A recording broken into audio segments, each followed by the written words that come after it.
আসসালামু আলাইকুম রহমতুল্লাহ। কেমন আছেন সকলেই? আশা করি সকলেই ভালো আছেন। দেশ ও প্রবাসে থাকা ইসলামী ব্যাংকের সকল গ্রাহকদের জন্য একটি মহামূল্যবান গুরুত্বপূর্ণ আপডেট নিউজ। এই নিউজের পরিপ্রেক্ষিতে আপনাদের মতামতটি অনেক গুরুত্বপূর্ণ। এ কারণেই এই নিউজের পরিপ্রেক্ষিতে যে মতামত আসে সেটি অবশ্যই কমেন্ট বক্সে আপনারা জানিয়ে যাবেন। সেই মতামতের উপরে নির্ভর করে আমরা পরবর্তীতে এই ধারার আরেকটি নিউজ তৈরি করব। নিউজটি 2017 সালের আগের মালিকদের কাছে ইসলামী ব্যাংক ফিরিয়ে দেওয়ার দাবি নিয়ে। এ বিষয়ে আপনি একজন সম্মানিত গ্রাহক হিসাবে আপনার মতামত কি? অবশ্যই এই নিউজের পরিপ্রেক্ষিতে দরকার মনে করছি আমরা।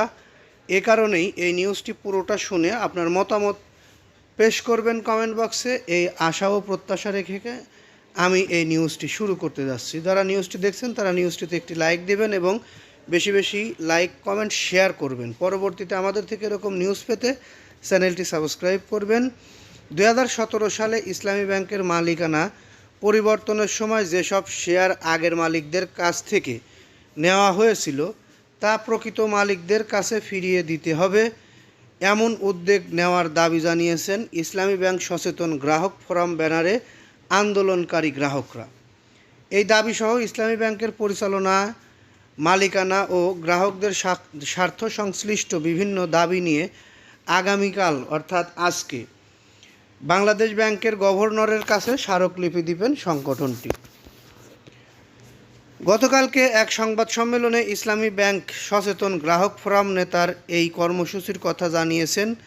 ইসলামী ব্যাংকের প্রধান কার্যালয়ের সামনে এই সংবাদ সম্মেলন এই কর্মসূচির কথা জানান সংগঠনের আহ্বায়ক নুরুন নবী। সংগঠনটির দাবি, দেশের বৃহত্তম শরিয়াভিত্তিক বাণিজ্যিক ব্যাংক হিসেবে ইসলামী ব্যাংকের স্থিতিশীলতা রক্ষা এবং আমানতকারীদের স্বার্থ সুরক্ষায় বাংলাদেশ ব্যাংককে আরও সক্রিয় ভূমিকা পালন করতে হবে। ব্যাংকটির বর্তমান পরিস্থিতি নিয়ে উদ্বেগ প্রকাশের পাশাপাশি কয়েকটি দাবি তুলে ধরে সংবাদ সম্মেলনে তারা।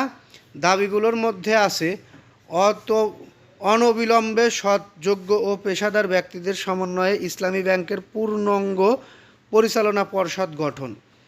এছাড়া ব্যাংক খাতে লুটপাট ও অনিয়মের অভিযোগে জড়িত ব্যক্তিদের বিচারের জন্য বিশেষ ট্রাইব্যুনাল গঠন।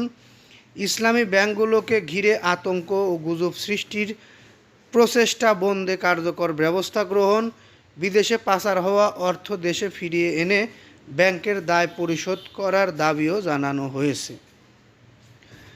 আমরা এই নিউজের মাধ্যমে যে বিষয়গুলো জানতে পারলাম, এইগুলোর প্রতি যারা একমত রয়েছেন তারা কমেন্টে বলবেন, যারা একমত না তারাও কমেন্টে জানাবেন। আপনাদের কমেন্টের উপরে নির্ভর করে আমরা পরবর্তীতে এই ধারার আরেকটি নিউজ প্রকাশ করব, যেখানে উল্লেখ করা থাকবে এই ধারার দাবিতে কারা আছে, কত % লোক বা কারা এই ধারার দাবিতে নেই। মূলত দাবি হচ্ছে এখানে 17 সালের আগে অর্থাৎ 2017 সালের আগের মালিকদের কাছে ইসলামী ব্যাংক ফিরিয়ে দেওয়া বা ইসলামী ব্যাংক ফিরিয়ে দেওয়ার দাবিটা এসেছে। যাই হোক, আমি আর এই নিউজটি দীর্ঘায়িত করছি না। পরবর্তীতে আমাদের থেকে এরকম ধরনের নিউজ পেতে অবশ্যই চ্যানেলটি সাবস্ক্রাইব করে বেল বাটন অন করে রাখবেন।